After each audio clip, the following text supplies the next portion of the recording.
later this afternoon to go thrifting, so I'm gonna go ahead and just get ready now. It's like 11:30ish, and I got some work I gotta do, and I want to go hang out at a coffee shop, get a salad because I still need to eat, and just plan out my week, do the things I gotta do.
Had a good little day out. Coffee shop was very successful. I was hoping to record at least a little bit at the thrift store, but there was a bunch of signs saying that like recording wasn't really allowed. So I kind of just like didn't really try to attempt it. I tried to get like a couple clips just to add some flair, but I don't think it was working super well. But when I got back, I was playing some Peek with some friends, fed the cats, and now I'm starting to finally be in a little bit more of a wind down. So I want to show you what I got at the thrift store today. We'll start with some house things. There were a ton of Christmas stuff being set out for the holiday season. And look at this ornament that I found. This is based off of masks that they designed on the Broadway. And this is absolutely gorgeous. I can't believe that someone didn't want this anymore. I just had to do this. It was like $4 and it's one of my favorite musicals. And I don't buy things directly from Disney anymore. So something like this, absolutely gorgeous. Was very, very excited to get something like this. I found REM's Out of Time album. If you do not know this, this is the one that has Shiny Happy People on it. There were so many CDs that I really wanted to get, like Destiny's Child and stuff like that, but so many of the CDs were just incredibly beaten up. This was in very, very good shape. There's like a couple smudges and stuff on there, but not anything that can't be cleaned or handled really easily. I found this absolutely gorgeous tray. I am thinking of trading out the tray that I currently have holding my perfumes and using this one instead. I kind of really desperately need to do like a very big bedroom makeover really soon, and so I have just started to kind of like think about stuff like this to kind of update. Always wanted a thing to hang my bananas off of. Finally got one. This was $3. Amazing. Definitely needs to be washed, but easy peasy, cute, simple, is gonna go right in the corner. I am not a baseball fan, but I love vintage baseballs, and I just love how worn down these ones are. Probably thinking of just putting these into a bowl and having them decorate a shelf. There were a bunch of like little bags like this, like put together, and I just went through it and found some of the more beaten up ones, and I was like, this right here. Someday I would really love to get some like vintage pool balls as well too, to kind of like put in a bowl and decorate in the house. For now, I'll start with these. Got these really cute spiral earrings, very simple, probably nothing fancy in terms of like quality of metal or anything like that. Love finding just random little guys like this at the thrift. And then I did grab some sweaters today. This is from the men's section. I love this sort of Henley button-up style. Love the different rainbow colored flecks as well too. Great texture, really warm, 100% cotton, so it'll be nice and easy to wash. Also found this in the men's section, just a really simple, lightweight sweater vest. I'm a little bit nervous about this. It did not have a label saying what it is made out of, but unfortunately when it just comes to the thrift store, like you kind of just have to risk putting shit in the wash. This was only $2.50, so if I really do ruin it, it doesn't feel like wool. I would be shocked if this was actually wool. This feels like acrylic, possibly even just cotton, but we're about to find out. One thing that I don't have a lot in my arsenal is a lot of just very thin, more lightweight cardigans. So I found this one, very simple. Love the texture and the slight ribbing that is on here. I always love like these really thin, tiny buttons as well too. I don't usually like to wear buttons like that, like actually fully buttoned up, but it is a fun little detail. That one is also cotton. And then I found this dope ass cardigan. This one is so cool. I was not sure if I was gonna walk away with this one, but then I tried it on and looked at myself in the mirror and I was like, I don't know, I think I would be really foolish if I did not get this. The only thing that I don't like about this is that there's only like 3 buttons and they're like all the way at the bottom, all the way down here. So it does look a little bit awkward buttoned up, but to be fair, I kind of don't really button up my cardigans anyway. Like it's pretty rare that I do, but a very fun find. All in all, I spent $40 at the thrift store for all of that, so I can't really complain. It is 10 o'clock right now, and I do want to just go ahead and throw this stuff in the wash and just take care of it right away so that it is nice and easy for me. And then tomorrow I'll spend some time washing the tray and the banana holder. I'm gonna have a very simple day tomorrow. My partner has been out of town. He's been with his mom for like the past week and a half, so tomorrow I am going to get a little bit of grocery shopping done. I don't need to do too much. And then once I'm done, it's literally just going to be like chores until I pick them up. And then I'm making a really good dinner tomorrow. It is 1:30 p.m. next day, and I am just now getting back from the grocery store. So I'm getting ready to sit down and eat and edit and do a little bit of work before I do some house and decluttering before I pick up my partner. I got some grocery store sushi. This is like a spicy crab, like a crunchy crab. Very excited. It looked delicious. I grabbed a Coco Rico coconut soda from my Asian market. You can definitely get these at like any Mexican market as well too, but I always grew up getting these from my Asian store. But I am starving Grocery shopping is always a huge chore for me whenever I go and do it. So I'm gonna sit down and eat and mod my friend's co-working stream while I edit and get some things done.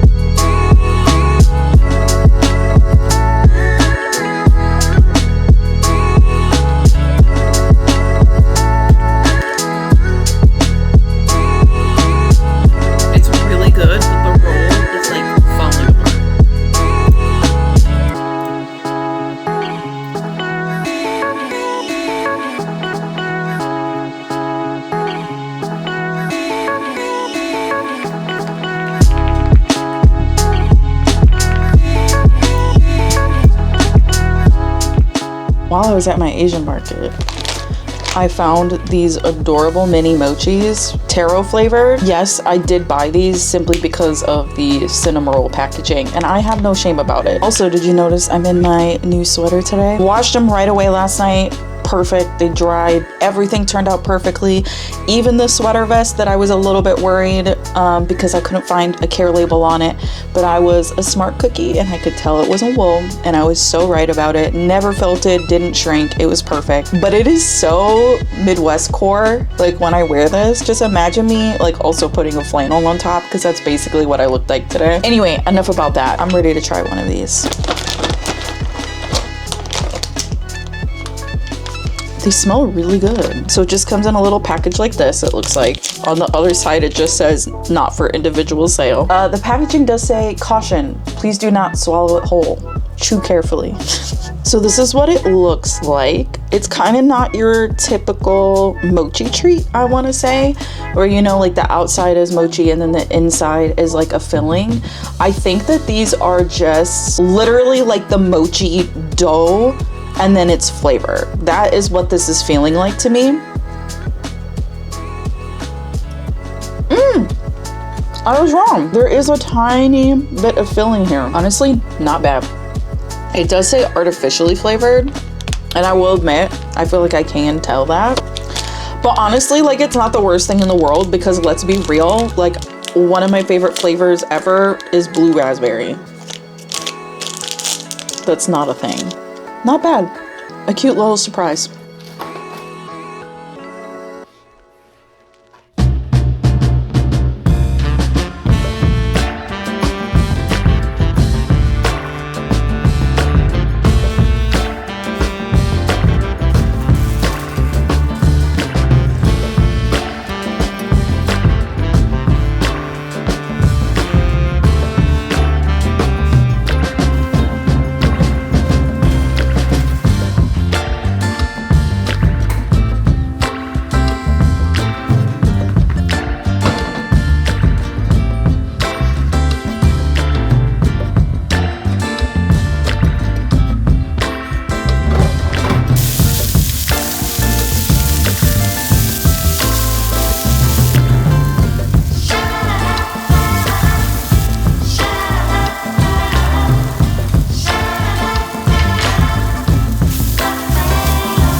got about 30 minutes before I need to hit go live for stream, but I got in the mood to kind of talk about some of the books and movies and TV shows that I've been watching recently. I am someone that really does enjoy getting lost in a book, in a movie, just a story in general.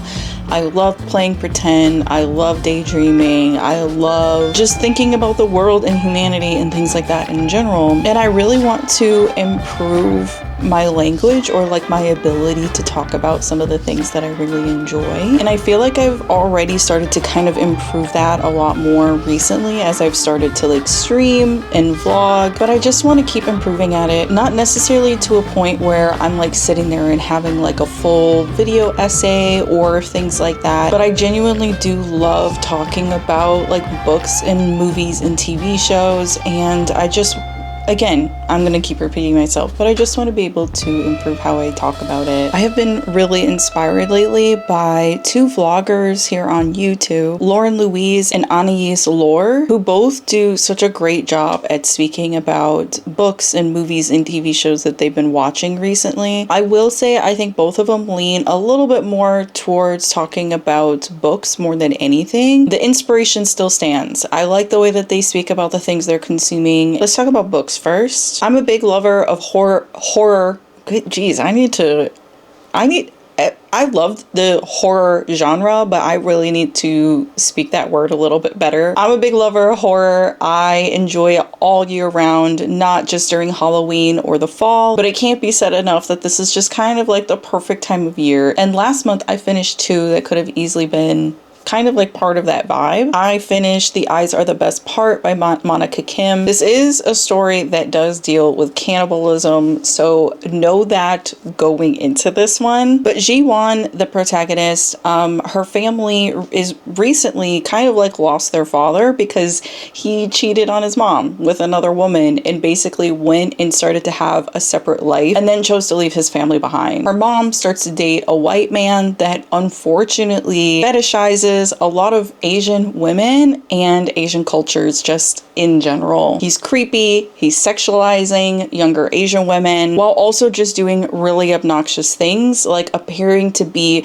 some sort of point of authority on East Asian culture. Ji-won's mother has been trying to get her and her sister to be eating the eyes of like roasted fish for a really long time.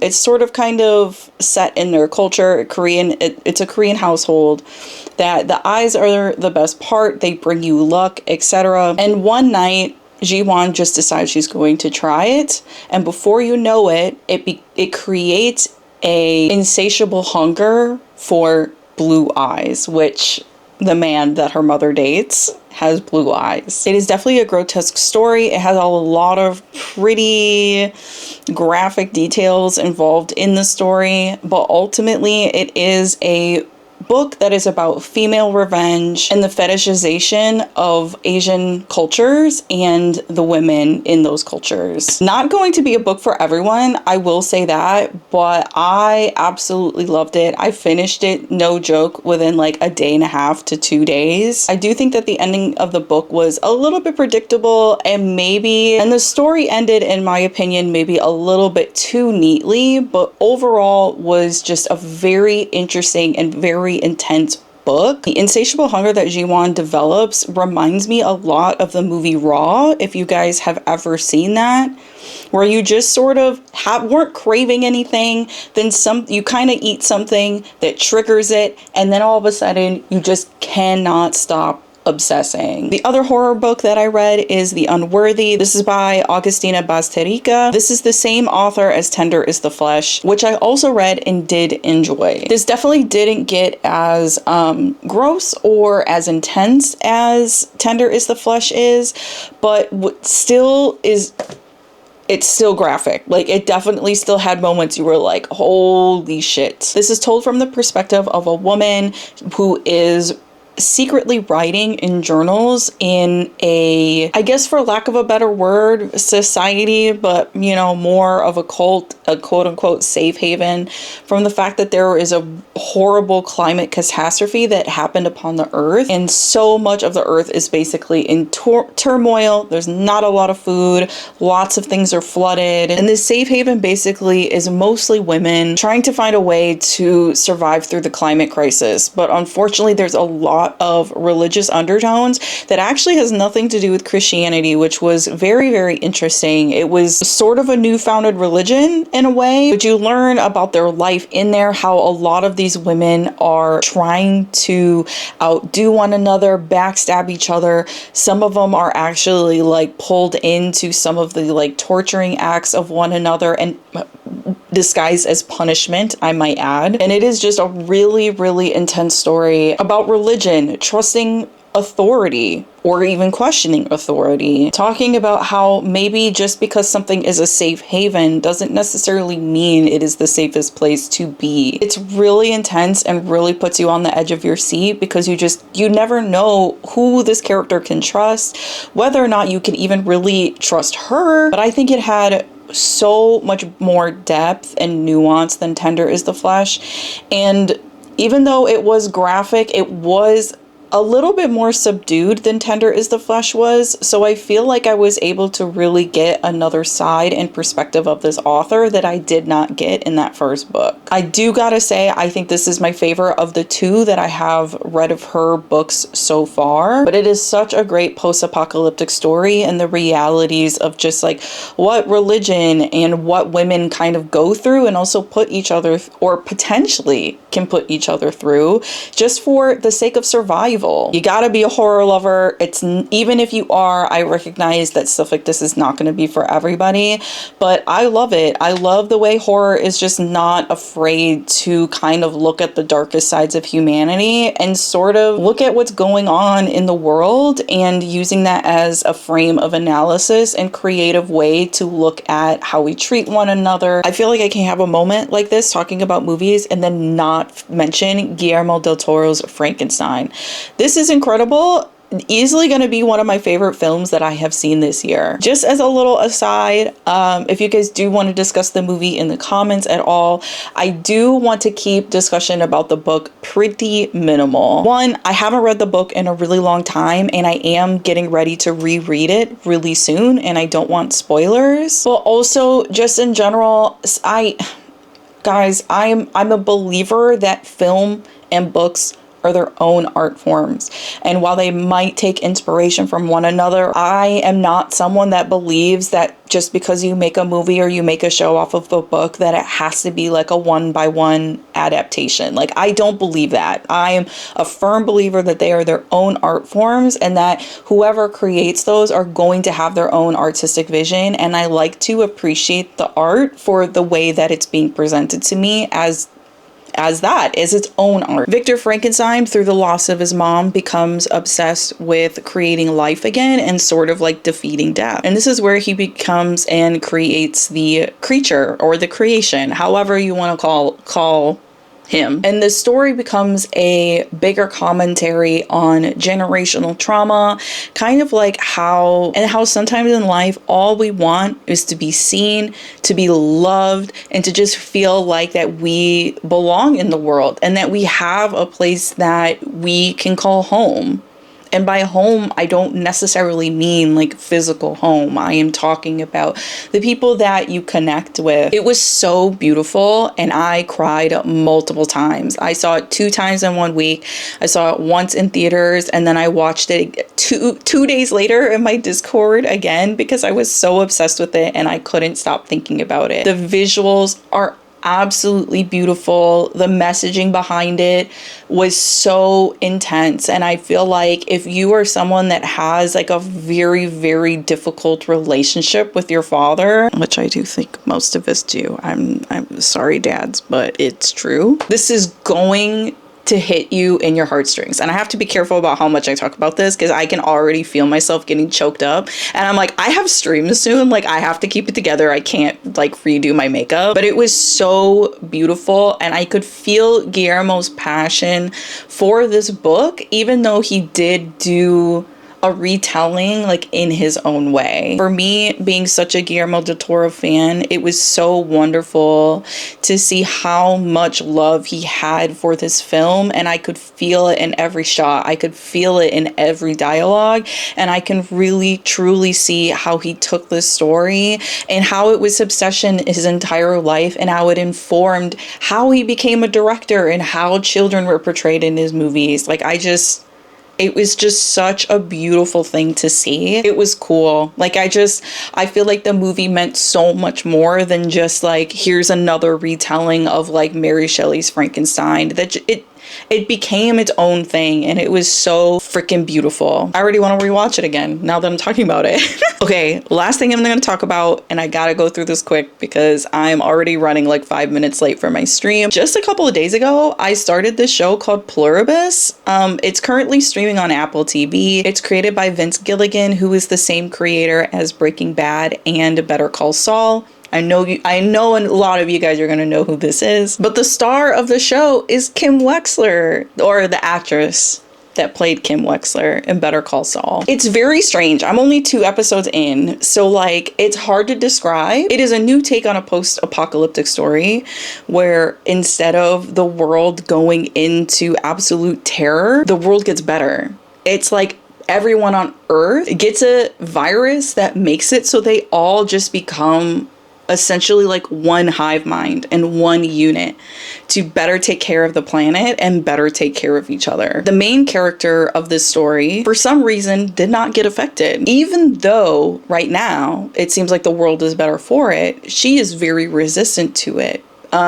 She is really upset because she's just like, where are my choices? When do I get to do X, Y, and Z and not have to, like, why is it better that you all are one person and one mind? And what happened to just like what makes us human, which is our own choices. It's our own destinies that we want to take into our hands, the way we want to live our own individual lives. I'm very interested to see where it's gonna go because it is so strange. I am still in like, I don't know what the hell is going on right now kind of world, but it is so cool so far. Anyway, I have done a crap ton of yapping to the point that I actually went over 30 minutes. So I'm gonna have a lot of editing and trimming down to do, but it doesn't matter. I need to go.